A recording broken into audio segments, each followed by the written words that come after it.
All right, now that we know how K-maps work, we're going to look at evolving the circuit that we're going to be creating. So we say a K-map is used to create a Boolean expression. And then from that expression, we're going to take it and then we're going to use it to build a circuit. So let's give a little example here. So here we have a 3-variable K-map.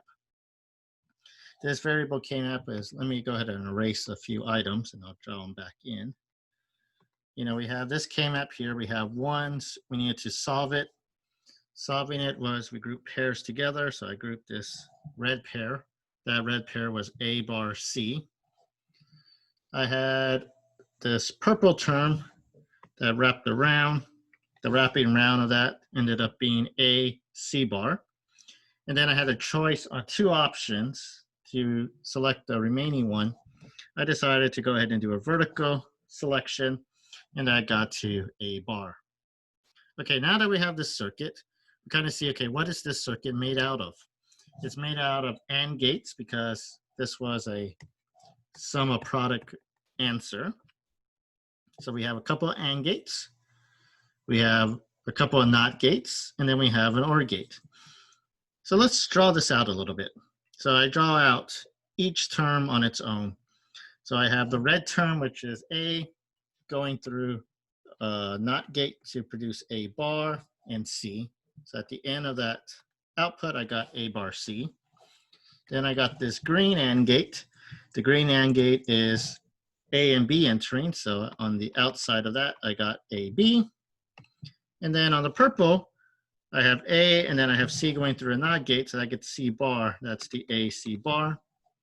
And then they all 3 enter this OR gate, which produces the desired Boolean expression from the K-map of A bar C or AB or AC bar. Now we can take this circuit that we have drawn and we can look at it in 3 different pieces. We're gonna kind of ignore the NOT gate for the time being. And if I ignore that NOT gate, I can say at the beginning, I have a set of inputs leading all the way up on that side. Inputs lead into what I'm going to call the level 1 gates. The level 1 gates are the AND gates. I have 3 AND gates in level 1. And then the 3 AND gates lead into a level 2. We are looking at a progression moving through. We go from inputs to level 1 into level 2. Okay, so what is this entire item made out of? Well, if we look at what it's made out of, on the side, I have 2 NOT gates. I'm going to count that part at the input. I have 3 AND gates, which is level 1. I got 1 OR gate, which is level 2. And here I'm saying I have 9 inputs total. How am I going to get these 9 inputs? Okay, I'm going to highlight that in yellow, and let's count up the inputs. Like I said, we're kind of ignoring the NOT gate. I have 1, 2, 3, 4, 5, 6. I got 6 for the AND gates, 7, 8, and 9 if I look at everything that's going into the OR gate. So in total, I have 9 inputs. Now this is a 2-level circuit which follows an AND/OR structure. First level was all AND gates. The next level is all OR gates. All right, so let's see if we can do it as a product of sum expression. So I took the same K-map, and let me go ahead and erase the groupings, and we'll come back and fill them in. And this item, I'm going to circle 0s to get the product of sum. So I have a term in red I'm going to group. That ends up being A or C. And then that's going to be ANDed with this 0 that's all on its own, which is A bar or B or C. Now that we have that circuit, let's draw it out. So I have 2 OR gates and 1 AND gate. We see the red term is A or C.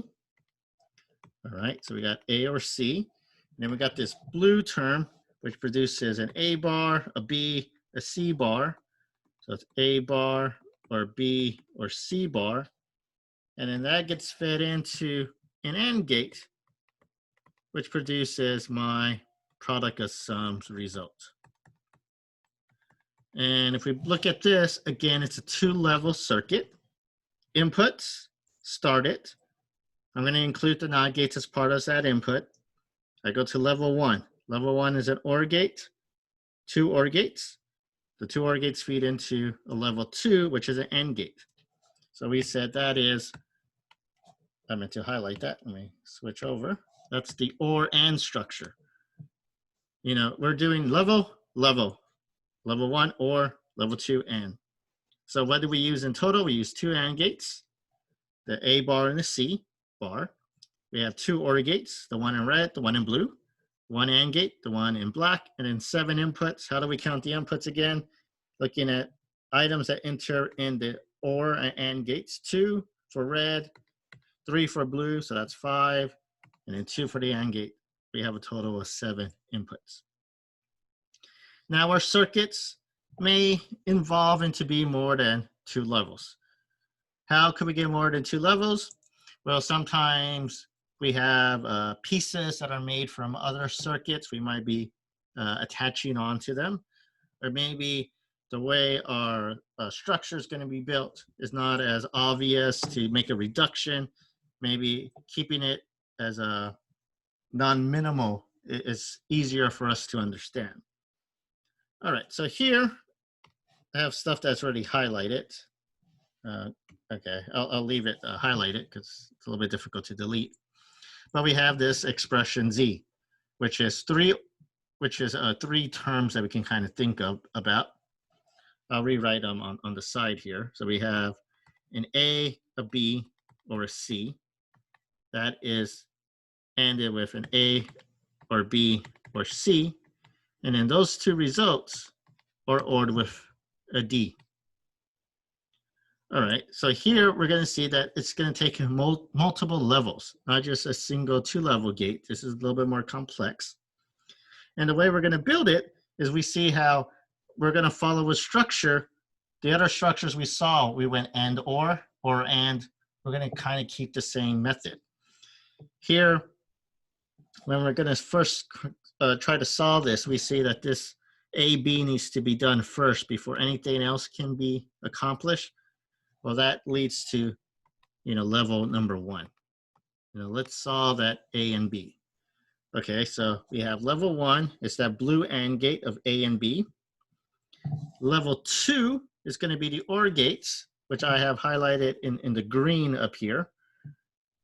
These green items are that they need to be evaluated before I can do the ANDing of the two. So I have A and B being ORed with the C, and then I have ABC being ORed together. Then in purple over here, I got to AND both of these two results before they get ORed with the D. So I have an AND gate in purple. And then once I'm done with that, that leads to ORing it with the final result of D. So this ends up being 4 levels of logic that we have to go through. That in order to solve D, it's possible I have to start all the way at input A and transverse through 4 separate levels. The levels are an AND, an OR, an AND, and an OR. So we're going to see that items follow a certain pattern. It's always an OR, AND, OR, AND, and OR. We're going to alternate the 2 items. Okay, so let's look at how many gates this ends up being. This ends up being that we use 2 AND gates. We used 3 OR gates, and we had a total of 11 inputs. And you see down here at the end, that was the structure that we followed, AND, OR, AND, OR. And the circuits we built could go anywhere from having no levels of it all being like 1 input B. You can go to 2 levels, which would be like our sum of products, product of sums. And then if we have extra terms that are being grouped together, we can see that increase. Maybe we have 3 levels, 4 levels, 5 levels, 6 levels, depending on the complexity of that circuit that we want to build. All right, so this gives us some idea of how we structure that final implementation of the circuit.